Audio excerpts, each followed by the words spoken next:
ZEE5 ಇರುವಾಗ ನೀವು ನಿಮ್ಮ ನೆಚ್ಚಿನ ಶೋಗಳನ್ನ ಎಂದಿಗೂ ಮಿಸ್ ಮಾಡಿಕೊಳ್ಳುವುದಿಲ್ಲ. ಅದು ಸಂಪೂರ್ಣ ಉಚಿತವಾಗಿ. ಕಟ್ಕೊಂಡಿರೋ ಹೆಂಡತಿನ ಕಿಡ್ನಾಪ್ ಮಾಡಿಸ್ದೆ. ನನ್ನ ಸಾಕಿ ಬೆಳೆಸಿರೋ ನಿಮ್ಮ ಹೆಸರಿಗೆ ಮಸಿ ಬಳಿಯೋ ಕೆಲಸ ಮಾಡಿದೆ ಅಂತ ಹೇಳ್ತೀರಾ? ಇದೆಲ್ಲ ಮಾಡಿದ್ದು ಜುಜ್ಬಿ ಹಣಕ್ಕೋಸ್ಕರ, ಆಸ್ತಿಗೋಸ್ಕರ, ಪೊಸಿಷನ್ಗೋಸ್ಕರ ಅಂತ ಹೇಳ್ತೀರಾ? ಅವ್ರಿಗೆ ಎಷ್ಟು ನೋವಾಗಲ್ಲ. ನಾನ್ ಕಲ್ಸಿರೋ ಸಂಸ್ಕಾರ ಇಂಥ ಕೆಟ್ಟ ದಾರಿ ಹಿಡಿದಿದೆ ಅಂತ ಅವ್ರ ಮನ್ಸಿಗೆ ಆಘಾತ ಆಗಲ್ವಾ?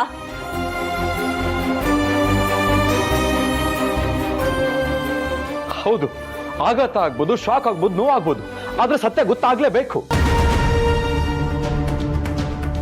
ನಾ ಕ್ಷಣಕ್ಕೂ ಸಾಯ್ತಿದ್ದೀನಿ. ಮನ್ಸು ಒಳ್ಳೇದ್ ಬಯಸಿ ಪರಿವರ್ತನೆ ಆಗ್ಬೇಕು ಅಂದ್ಕೊಂಡಾಗ ಆ ಸತ್ಯನ ಮುಚ್ಚಿಡೋದು ಎಷ್ಟು ಕಷ್ಟ ಅಂತ ನಂಗೆ ಇವಾಗ ಅರ್ಥ ಆಯ್ತು.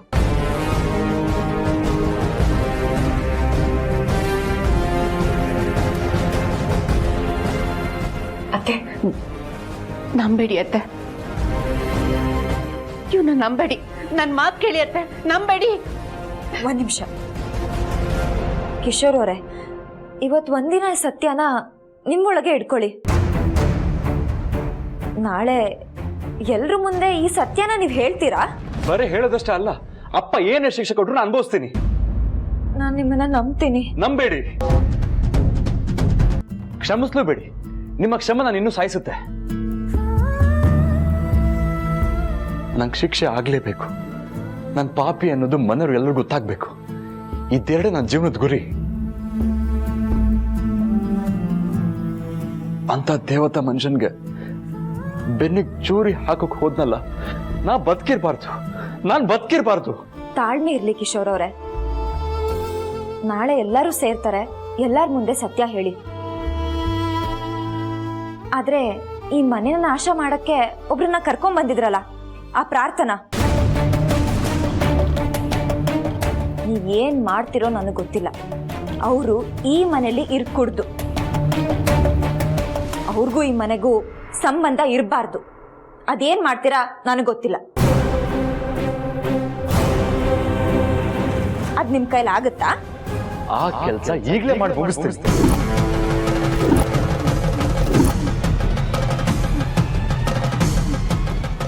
ಈ ಮನೆಗೆ ಕಳಂಕ ಅನ್ಸಿದ್ ನಾನೇ.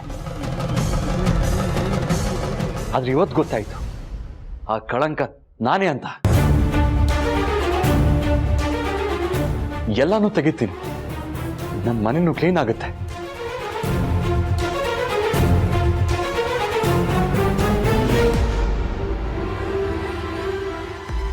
ಅತ್ತೆ, ನೀವು 100 ಸರಿ ಯೋಚನೆ ಮಾಡಿದ್ರು, ಅವ್ನು 1000 ಸರಿ ಕ್ಷಮೆ ಕೇಳಿದ್ರು, ಇಂಥ ಶತ್ರುಗಳನ್ನ ನಂಬಾರ್ದು. ನಾನಂತೂ ನಂಬಲ್ಲ. ದುರ್ಗಾ ಅವರೇ, ತಾಳ್ಮೆ ಅನ್ನೋದು ಕೋಪಕ್ಕಿಂತ ತಡವಾಗಿ ಉತ್ತರ ಕೊಡುತ್ತೆ. ಆದ್ರೆ ಅದು ಉತ್ತರ ಕೊಟ್ಟಾಗ ಎಲ್ಲರಿಗೂ ಅರ್ಥ ಆಗತ್ತೆ. ಸ್ವಲ್ಪ ಪೇಷನ್ಸ್ ಇಂದ ವೇಟ್ ಮಾಡಿ. ಎಲ್ಲ ಒಳ್ಳೇದಾಗೋ ಸೂಚನೆಗಳು ಕಾಣಿಸ್ತಾ ಇದೆ. ಎಲ್ಲ ಒಳ್ಳೇದೇ ಆಗತ್ತೆ. Don't worry.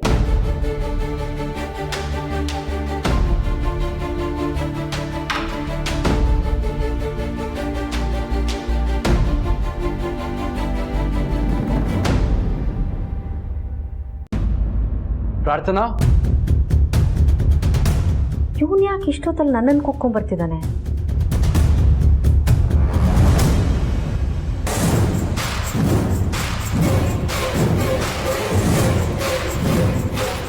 ಏನ್ ಬಾಸ್? ದುರ್ಗಾ ಹೇಳಿರೋ ಪ್ರಕಾರ ಕಿಶೋರ್ನ ನನಗೆ ನಂಬಕ್ ತುಂಬಾ ಕಷ್ಟ ಆಗ್ತಿದೆ. ಅಕಸ್ಮಾತ್ ಕಿಶೋರು ಈ ಪ್ರಾರ್ಥನಾ ಹತ್ರ ಅದೇ ರೀತಿ ವರ್ತಿಸಿದ್ರೆ ಆಗ ನಾನು ನಂಬ್ತೀನಿ, ಖಂಡಿತ ನಂಬ್ತೀನಿ. ಪ್ರಾರ್ಥನಾ, ಇದು ನಿನಗೆ. ನನ್ಗ?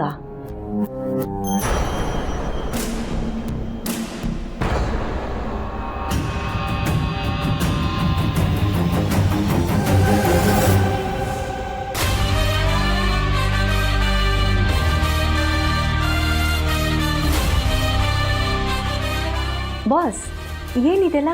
ಇದನ್ನೆಲ್ಲ ನನಗೆ ಯಾಕೆ ಕೊಡ್ತಾ ಇದ್ದೀರಿ? ಓ, ಏನಾದರೂ ಹೊಸ ಪ್ಲಾನ್ ಮಾಡ್ಕೊಂಡಿದ್ದೀರಾ? ಅಯ್ಯೋ ಇಲ್ಲ ಪ್ರಾರ್ಥನಾ, ಮತ್ತಿದೆಲ್ಲ ಯಾಕೆ? ನಾನು ತಪ್ಪು ಮಾಡ್ಬಿಟ್ಟೆ. ಆ ತಪ್ಪಿಗೆ ನಾನು ನಿನ್ನೆ ಬಳಸ್ಕೊಂಡೆ. ನಾನು ಕ್ರಿಮಿನಲ್ ಆಗೋದ್ರ ಜೊತೆ ನಿನ್ನ ಕ್ರಿಮಿನಲ್ ಮಾಡೋಕ್ಕೆ ಹೋದೆ. ಇದು ತಪ್ಪು, ಇದು ತುಂಬ ದೊಡ್ಡ ತಪ್ಪು. ಇದನ್ನೆಲ್ಲ ಅಪ್ಪನ ಹತ್ರ ಹೇಳ್ತೀನಿ.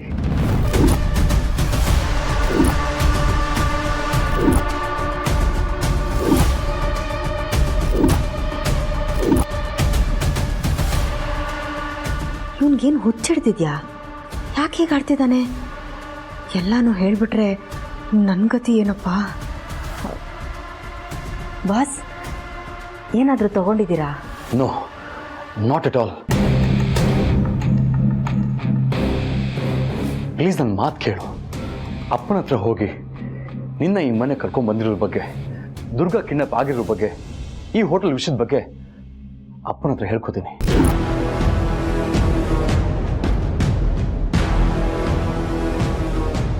ನನ್ನ ಜೊತೆ ನೀನು ಕೆಲ್ಸಕ್ಕಂತ ಬಂದಿರೋದು. ನಿಂಗೆ ತೊಂದರೆ ಆಗೋದು ಬೇಡ. ಈ ಹಣ ಒಡೆಯೋದು ತಗೊಂಡು ಇವತ್ತು ರಾತ್ರಿನ ಇಲ್ಲಿಂದ ಹೊರಟೋಗು. ಹೋಗಿ ನಿನ್ನ ಜೀವನ ಕಟ್ಕೊ ಪ್ಲೀಸ್. ಅದು ಯಾವ ದೇವ್ರು ಕಂಡ್ಬಿಟ್ನೂ ನಂಗೆ ಗೊತ್ತಾಗ್ತಿಲ್ಲ. ಆದರೆ ಕಿಶೋರ್ಗೆ ಬುದ್ಧಿ ಖಂಡಿತ ಬಂದಿದೆ. ಅಪ್ರೂವರ್ ಆಗಕ್ಕೆ ಹೊಟ್ಟಿದ್ಯಾ? ಅಂಥ ಟ್ವಿಸ್ಟ್ ಏನೂ ಆಯಿತು? ಪ್ರಾರ್ಥನಾ, ಏನು ಯೋಚನೆ ಮಾಡ್ತಿದ್ಯಾ? ದಯವಿಟ್ಟು ಇದನ್ನ ತಗೊಂಡು ಮನೆ ಬಿಟ್ಟು ಹೋಗು. ಬಾಸ್, ನೀವು ನನಗೆ ಕೈ ಮುಗಿಬಾರ್ದು. ದಯವಿಟ್ಟು ಕೈ ಕೆಳಗಿಳಿಸಿ. ನೀವು ಬದಲಾಗಿದ್ದೀರಾ ಅಂದರೆ ನಂದೇನೂ ಅಭ್ಯಂತರ ಇಲ್ಲ. ನಾನು ನಿಮ್ಮ ಕೈ ಕೆಳಗೆ ಕೆಲಸ ಮಾಡೋಳು. ನೀವು ಹೇಗೆ ಹೇಳ್ತೀರೋ ಹಾಗೆ ಕೇಳೋದಷ್ಟೇ ನನ್ನ ಕೆಲಸ. ನೀವಾಗೆ ಬಂದು ಹೇಳ್ತಿದ್ದೀರಾ ಅಂದಮೇಲೆ ನನಗೂ ಈ ಮನೆಗೂ ಏನು ಸಂಬಂಧ ಬಾಸ್? ನೀವೇನೂ ಯೋಚನೆ ಮಾಡಬೇಡಿ. ನಾಳೆ ಅಷ್ಟೊತ್ತಿಗೆ ನಾನು ಮನೆ ಬಿಟ್ಟು ಹೊರಟೋಗ್ತೀನಿ. ನಿಮ್ಗೆ ಹೇಗೆ ಅನಿಸುತ್ತೋ ಹಾಗೆ ಮಾಡಿ. ದೇವ್ರು ಒಳ್ಳೇದು ಮಾಡಲಿ.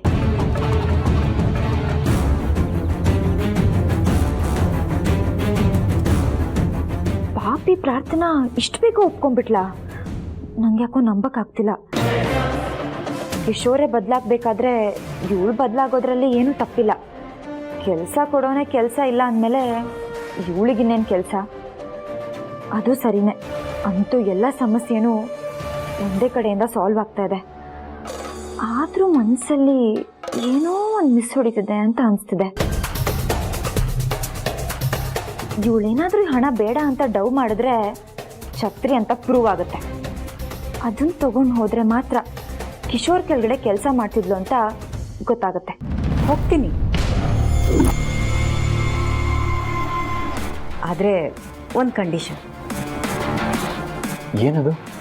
ಆ್ಯಕ್ಚುಲಿ ನನಗೆ ಈ ಹಣ ಒಡವೆ ಎಲ್ಲ ಬೇಕಾಗಿರಲಿಲ್ಲ. ಆದರೂ ನಾನು ಈ ಮನೆಯಿಂದ ಹೊರಗಡೆ ಹೋದ್ಮೇಲೆ ನನ್ನ ಜೀವನನ ನಾನು ಕಟ್ಕೋಬೇಕಲ್ವಾ ಬಾಸ್?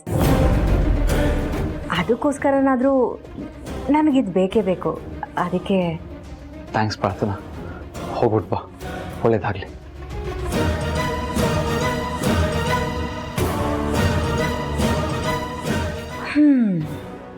ಇವತ್ತಿಗೆ ನನಗೂ ಈ ಮನೆಗೂ ನಂಟು ಮುಗೀತು. ZEE5 ಆಪ್ ಡೌನ್ಲೋಡ್ ಮಾಡಿ ಎಲ್ಲಾ ಸಂಚಿಕೆಗಳನ್ನು ಸಂಪೂರ್ಣ ಉಚಿತವಾಗಿ ನೋಡಿ.